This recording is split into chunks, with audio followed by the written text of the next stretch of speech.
예수께서 사두개인들로 대답할 수 없게 하셨다 함을 바리새인들이 듣고 모였는데 그 중에 한 율법사가 예수를 시험하여 묻되 선생님, 율법 중에서 어느 계명이 크니이까? 예수께서 이르시되 내 마음을 다하고 목숨을 다하고 뜻을 다하여 주 너의 하나님을 사랑하라 하셨으니 이것이 크고 첫째 되는 계명이요 둘째도 그와 같으니 내 이웃을 내 자신같이 사랑하라 하셨으니 이 두 계명이 온 율법과 선지자의 강령이니라. 바리새인들이 모였을 때에 예수께서 그들에게 물으시되 너희는 그리스도에 대하여 어떻게 생각하느냐? 누구의 자손이냐? 대답하되 다윗의 자손이니이다. 이르시되 그러면 다윗이 성령에 감동되어 어찌 그리스도를 주라 칭하여 말하되 주께서 내 주께 이르시되 내가 내 원수를 내 발 아래 둘 때까지 내 우편에 앉아 있으라 하셨도다 하였느냐. 다윗이 그리스도를 주라 칭하였은즉 어찌 그의 자손이 되겠느냐 하시니 한마디도 능히 대답하는 자가 없고 그날부터 감히 그에게 묻는 자도 없더라. 오늘 우리에게 주신 말씀은 마태복음 22장 34절로 46절입니다. 새 계명과 그리스도라는 제목입니다. 예수님을 오해하여 왜곡된 시선으로 바라보던 바리새인, 사두개인, 헤롯 당원들은 미련한 질문을 계속 반복하여 진리를 이해하는 힘이 그들 가운데 빈약한 것을 드러냅니다. 어려서부터 성경을 달달 외우다시피 한 유대인 지도자들의 모습입니다. 그러나 이들은 자신들의 미천이 다 드러났는데도 포기하지 않고 한 율법사가 질문을 합니다. 선생님, 율법 중에서 어느 계명이 큽니까? 예수님의 무지를 드러내 권위를 손상시키려는 것입니다. 예수님의 대적자들은 자신의 잘못을 인정하지 않고 계속해서 예수님을 질문하여 궁지에 빠뜨리려고 합니다. 사탄도 그렇습니다. 한 번 사람에게서 나갔다가 깨끗하게 청소가 되어 있으면 그보다 악한 친구 7을 데리고 오는 것과 같습니다. 그래서 예수님은 시험에 들지 않게 우리에게 깨어 기도하라고 하셨습니다. 하지만 주님께서는 조금의 머뭇거림도 없이 신명기와 레위기 말씀을 들어 가장 큰 계명이 무엇인지를 설명하십니다. 그는 율법의 가장 중요한 정신을 하나님과 이웃에 대한 사랑으로 정의하십니다. 그리고 메시아가 다윗의 자손이라는 것 자체를 부인하지 않으면서도 당대에 팽배해 있던 다윗의 자손이라는 메시아상이 충분히 드러내 보이지 못하는 부분을 시편 110편의 인용을 통해서 더 풍성하게 성경적으로 제시해 주십니다. 오늘 본문 말씀을 통해 가장 큰 계명인 새 계명과 그리스도에 대해 말씀드리겠습니다. 첫째, 가장 큰 계명은 하나님 사랑입니다. 앞선 논쟁에서 패한 바리새인들이 다음번 질문을 하기 위해서 다시 모였습니다. 이 논쟁 역시 적대적이었습니다. 그들이 함께 모였다는 표현은 시편 2편의 2절로 3절의 말씀과 같습니다. 기록된 말씀 함께 보겠습니다. 세상의 군왕들이 나서며 간원들이 서로 꾀하여 여호와와 그의 기름 부음 받은 자를 대적하며 우리가 그들의 맨 것을 끊고 그의 결박을 벗어버리자 하는도다. 마치 여호와의 기름 부음 받은 자 메시아를 대적하기 위한 이교도의 음모를 의도적으로 시편 말씀을 통해 반영하신 것입니다. 여기서 예수를 시험하여라는 표현은 그들의 의도를 시험한 거예요. 분명하게 알 수 있습니다. 이렇게 질문을 한 의도는 뭐냐? 가장 큰 계명을 확실하게 알고 따르기 위한 것이 아니에요. 정말 가장 큰 계명이 무엇입니까? 가르쳐 주면 내가 따르겠습니다 하는 게 아니에요. 예수님을 시험하기 위한 것으로서 이 시험 자체가 가장 큰 계명을 어기는 일이었습니다. 그러나 예수님은 가장 큰 계명이 무엇인지를 설명하십니다. 마음과 목숨과 뜻을 다해 하나님을 사랑함이 첫째요. 둘째는 이웃을 자신처럼 사랑하라 함이라고 명확하게 정리해 주십니다. 나아가 이 계명이 온 율법과 선지자의 강령이라고 선언하시므로 율법에 대한 새로운 이해의 빛을 던져 주십니다. 우리도 다시 37절로 38절 읽어보겠습니다. 예수께서 이르시되 내 마음을 다하고 목숨을 다하고 뜻을 다하여 주 너희 하나님을 사랑하라 하셨으니 이것이 크고 첫째 되는 계명이요. 여기만 먼저 할게요. 제가 잘랐습니다. 원어 성경으로 이 부분을 직역하면은요. 너는 주 너희 하나님을 사랑하라. 잘 들어보세요. 너는 주 너희 하나님을 사랑하라. 너의 온 마음으로, 너의 온 목숨으로, 너의 온 몸으로입니다. 한글 개역 성경은 하나님을 사랑하는 방법에 대한 강조가 먼저 있는 것 같지만 원어 성경을 보면 사랑하는 구체적인 방법보다는 사랑하라는 음성, 사랑하라는 말씀이 먼저입니다. 즉 원어 성경은 우리가 해야 할 가장 중요한 것은 하나님을 사랑하는 것임을 먼저 선언하며 그 다음에 우리는 어떻게 how 사랑해야 하는가라는 방법론을 다루고 있습니다. 사랑하라는 단어가 하나님에 대한 사랑을 뜻할 때에는 어떻게 사랑하느냐? 받은 은혜에 대한 감사와 한없는 복종과 내면적 경의를 가리킵니다. 그 안에 다 포함되어 있는 거예요. 즉 이는 겉으로 드러나는 행위 이전에 마음속에서 우러나는 한없는 사랑의 감정을 가리킵니다. 그리고 이러한 내적 사랑의 감정은 자연스럽게 하나님의 계명을 지키고 그를 섬기며 그의 모든 도를 행하는 외적인 행위로 드러나게 됩니다.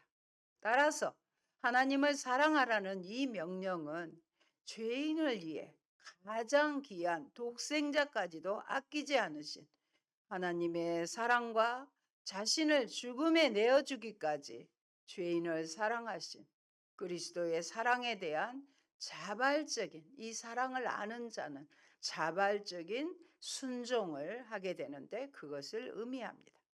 그리고 다음의 말씀들은 하나님의 계명을 지키는 것이 진정으로 하나님을 사랑하는 것임을 명백히 보여줍니다. 한번 따라갈까요? 너희가 나를 사랑하면 나의 계명을 지키리라. 요한복음 14장 15절입니다.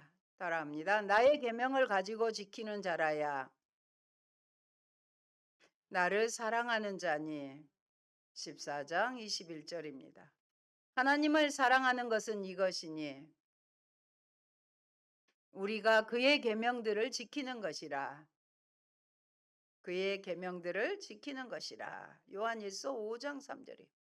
사랑한다는 것은 뭐예요? 하나님의 계명을 지키는 거예요. 말로만 사랑한다고 하면서 계명을 지키지 않는 것은 이율배반이죠. 한편 내 마음을 다하고 목숨을 다하고 뜻을 다하여는 하나님을 사랑하는 구체적인 방법을 보여줍니다. 여기서 마음으로는 가식 없는 내면의 진실함을 가리켜요. 목숨으로는 하나님께서 각자에 주신 우리에게 주신 생명을 가리켜요. 뜻으로는 생각, 지각이라는 뜻입니다. 이해하고 느끼며 갈망하는 기능으로서의 마음을 가리키는 것입니다. 따라서 너의 마음과 목숨과 뜻을 다하여 하나님 사랑하리라 했는데 이 말은 다릅니다. 자기 자신의 전 인격을 기울이라. 전 인격을 기울여서 사랑하라는 것입니다. 예수님은 하나님을 사랑하되 가식적으로 입으로만 사랑하는 것이 아니라 전 인격을 다하여 사랑하라고 말씀하신 것입니다. 하나님은 그럴 만한 가치가 있으신 분이십니다. 그러므로 여기에서 마음과 목숨과 뜻은 인간을 형성하는 세 가지 다른 부분이 아니라 하나님과의 관계에서 전인격적인 특징을 나타내는 표현 방식입니다. 하나님을 향한 이러한 종류의 사랑은 그가 명하신 것에 대한 순종으로 드러나게 되어 있습니다. 사랑하면 순종하게 되어 있습니다. 그래서 내가 사랑받으면, 남편의 사랑을 받으면 남편에게 복종하게 되어 있습니다. 나는 어떤 마음으로 성경을 읽고 공부합니까? 혹시 지식 추구를 위해서만 성경을 공부하고 있지는 않습니까? 둘째, 이웃 사랑입니다. 39절로 40절을 보시면 둘째도 그와 같으니 내 이웃을 내 자신같이 사랑하라 하셨으니 이 두 계명이 온 율법과 선지자의 강령이니라. 내 이웃을 내 몸과 같이 사랑하라는 둘째 계명은 첫째 계명과 동일한 선상에서 제시되며 다른 모든 계명의 지침이 됩니다. 어느 한쪽을 우위에 올려놓지 않으며 상호 보완적입니다. 이 구절은 이미 마태복음 5장 43절로 47절에 인용되었습니다. 제가 읽어드리겠습니다. 또 내 이웃을 사랑하고 내 원수를 미워하라 하였다는 것을 너희가 들었으나 나는 너희에게 이르노니 너희 원수를 사랑하며 너희를 박해하는 자를 위하여 기도하라. 이같이 한즉 하늘에 계신 너희 아버지 아들이 되리니 이는 하나님이 그 해를 악인과 선인에게 비추시며 비를 의로운 자와 불의한 자에게 내려주심이라. 너희가 너희를 사랑하는 자를 사랑하면 무슨 상이 있으리요? 세리도 이같이 아니하느냐? 또 너희가 너희 형제에게만 무난하면 남보다 더하는 것이 무엇이냐? 이방인들도 이같이 아니하느냐? 이 말씀은 이미 마태복음 5장 산상수훈에서 말씀하셨어요. 여기에서 이웃은요, 이스라엘뿐만 아니라 원수까지도, 저주하는 자까지도 포함이 되는 것입니다. 한편 하나님을 사랑하라는 계명이 10계명 중 첫 번째부터 네 번째까지의 계명을 요약한 것이라며 이웃을 사랑하라는 계명인 본문은 10계명 가운데 다섯 번째부터 열 번째까지의 계명을 요약한 것입니다. 이웃으로 번역된 뜻은 가까이 있는 다른 사람이나 친구를 가리키는 단어입니다. 모세 율법이 주어질 당시 이 표현은 동족, 그러니까 이스라엘 사람이나 함께 거주해 유대교의 가르침을 따르는 예국인들만 가리켰습니다. 예수님 당시에 유대인들도 이방인이나 사마리아 사람들은 이웃의 범위에서 어쨌습니까? 배제시키고 상종도 하지 않았죠. 그러나 예수님은 유대인들이 경멸하는 사마리아인들은 물론 원수까지도 사랑해야 할 이웃의 개념에 포함시켰습니다. 어떻게 원수까지 사랑할 수 있을까요?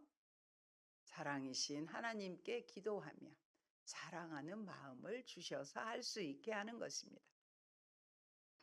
여기서 사랑하라는 37절에서 하나님을 사랑하고 하라고 했을 때 사용된 단어와 동일한 단어입니다. 따라서 내 이웃을 내 몸과 같이 사랑하라는 말씀은 하나님을 사랑하는 사랑과 자기 자신을 사랑하는 그 사랑으로 이웃을 사랑하라는 말씀입니다. 자신도 사랑해야 돼요. 이 둘이 율법과 선지자의 강령인 두 계명입니다. 모든 율법과 선지자의 강령은 하나님 사랑과 이웃 사랑으로 요약됩니다.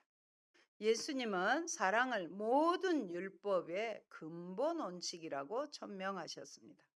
실제적으로 사랑이야말로 하나님의 성품을 가장 잘 보여주는 근본 정신입니다. 그러므로 사랑이 결여된 율법 준수는 단지 껍데기에 불과하며 위선일 따름입니다. 따라서 성경은 사랑의 법이 가장 탁월한 것으로 간주하며 사랑을 그래서 율법의 완성이라고 합니다. 사랑하면 하나님 말씀을 다 이룬 것이 되는 것입니다.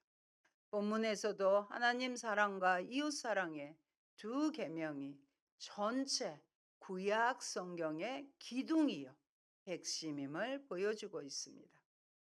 여러분, 하나님 사랑과 이웃 사랑은 동전의 양면처럼 서로 뗄 수가 없습니다. 하나님 사랑은 이웃 사랑으로 표현되어야 하며 이웃 사랑은 하나님 사랑의 근거여야 합니다.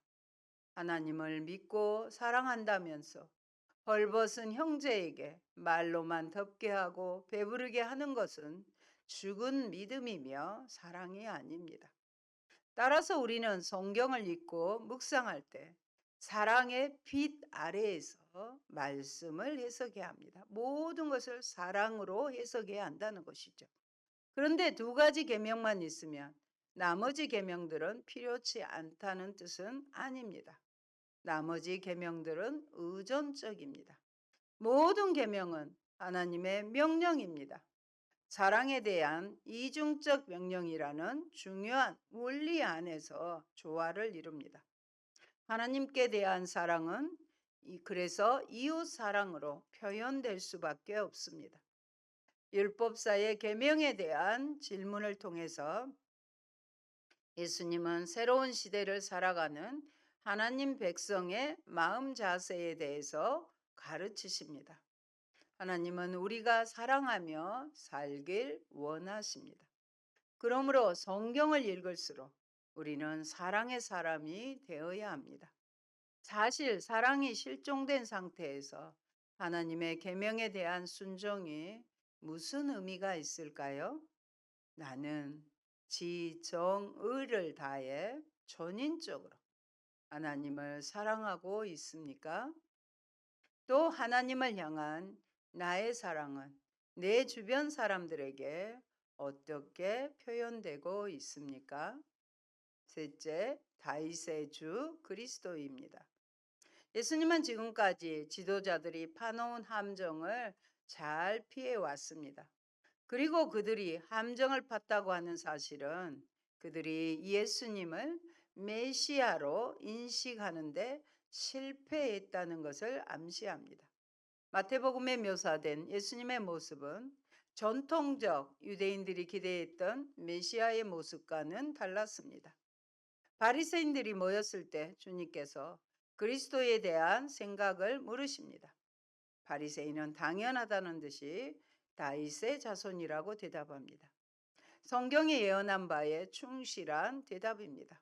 이에 주님께서는 시편 110편의 말씀을 인용하시어 반문하십니다. 110편 1절의 말씀 우리 모니터로 같이 보겠습니다.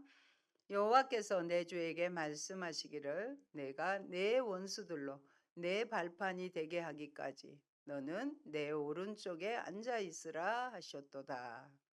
내 오른쪽에 앉아 있으라는 이 말씀은 영이신 하나님, 하나님은 영이시기 때문에 공간을 조묘하시는 분이 아니죠. 그래서 하나님의 우편은, 오른편은 장소적인 의미가 아니에요. 잘 들으세요. 하나님의 영광과 권능으로 가득 차 있는, 하나님의 영광과 권능으로 가득 차 있는, 그리고 하나님의 신뢰를 듬뿍 받는 위치가 바로 하나님의 오른편이라는 뜻입니다. 따라서 예수님이 하나님 우편에 앉았다고 하는 것은 그리스도께서 하나님의 신뢰를 받으시며 우주적 다스리심의 동반자 되심을 나타내는 것입니다. 이 시편의 저자가 다윗이며 내용은 메시아에 관한 것이라는 예수님의 분명한 관점에 기초합니다. 두 번째 등장하는 내 주라는 용어는 아도나이 들어보셨죠? 아도나이라는 뜻이에요. 그의 지위가 말하고 있는 다윗보다 탁월하다는 사실을 분명하게 함축하고 있습니다. 시편 110편 5절의 말씀도 같이 살펴봅니다. 주의 오른쪽에 계신 주께서 그의 노하시는 날에 왕들을 져서 깨뜨리실 것이라. 하나님의 보좌 우편에 계신 내 주는 열왕을 쳐서 파하실 것입니다.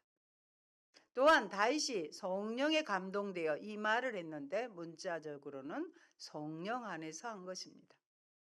그것을 통해서 예수님은 다윗의 이러한 이해가 단순히 인간적인 것이 아님을 분명하게 드러내고 있습니다. 성령 안에서 그런 고백을 하게 하신 거예요.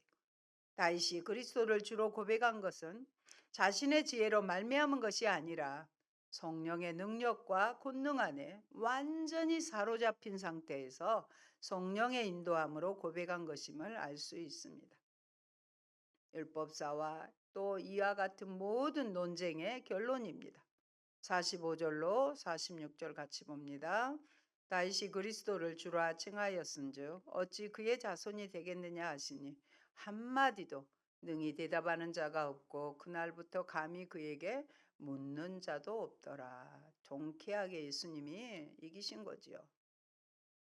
예수님은 당대 사람들에게 부각되지 않았던 메시아의 면모를 부각시킨 후에 그가 단순히 다윗의 자손일 수 없음을 오히려 역질문, 질문 형식으로 가르치십니다. 다윗이 그리스도를 주라 칭하였다면 어찌 그의 자손이 되겠느냐? 이렇게 물으시죠.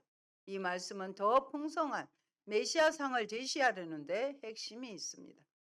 주라는 단어가 예수님께 사용될 때는 특히 십자가의 대속적 죽음과 깊은 관련이 있습니다.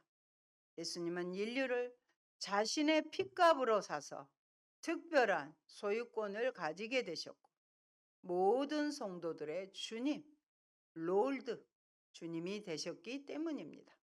예수님은 단순히 다윗의 후계자나 다윗과 꼭 닮은 사람이 아니라 지상의 왕권과 비교할 수 없는 높은 권위를 가진 다윗의 주이십니다.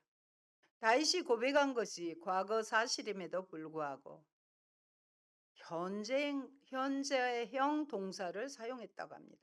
그렇게 한 것은 메시아는 이스라엘에서 가장 위대한 왕인 다윗이 주라고 부를 수밖에 없는 만유의 주시라는 사실이 객관적 진리임을 뚜렷하게 부각시키기 위해서 과거에 다윗이 불렀던 그것을 현재형 동사를 사용한 것입니다. 여러분, 예수님은 그들의 논리적 허점을 이용하여 메시아의 나라가 혈과 육의 방식으로 임하는 나라가 아니며 땅에 속한 다윗의 왕조를 뛰어넘는 하늘에 속한 것임을 알리시기 위함이셨습니다. 그리스도가 다윗의 후손인 것은 분명하지요. 그러나 그분은 다윗의 경배를 받으실 주님이십니다. 하나님의 영광을 감추고 오셨기에 땅의 시각으로는 정체를 파악할 수 없으며 믿음이 아니고서는 그분의 나라를 포착할 수 없습니다. 세상은 그분을 위대한 사랑의 성인으로 4대 성인으로 추앙하여 본질을 호도하지만 우리에게 예수 그리스도는 모든 자가 복종해야 할 왕이십니다. 나는 그분을 왕으로 주인으로 인정하고 있습니까? 혹 땅에 속한 왕국을 세우시고 썩어질 떡을 가져오시는 분으로 여기고 있지는 않습니까?